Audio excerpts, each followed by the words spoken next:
నృసింహం భీషణం భద్రం మృత్యుమృత్యుం నమామ్యహం.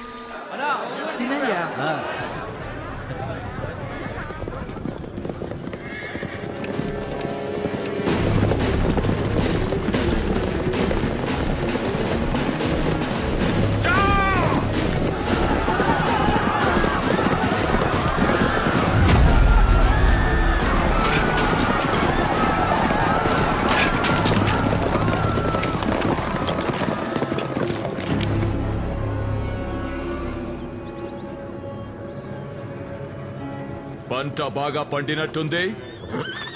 సోల్జర్స్ పంటంతా ఎక్కించండి. అయ్యా దొరా, 2 ఏళ్ల తర్వాత ఈ పంట పండింది. ఇప్పుడు శిస్తు కొద్దిగా ఇచ్చుకోగలం దొరా. ఎట్టా ఎరా ఈ భూమి మాదన్నారు,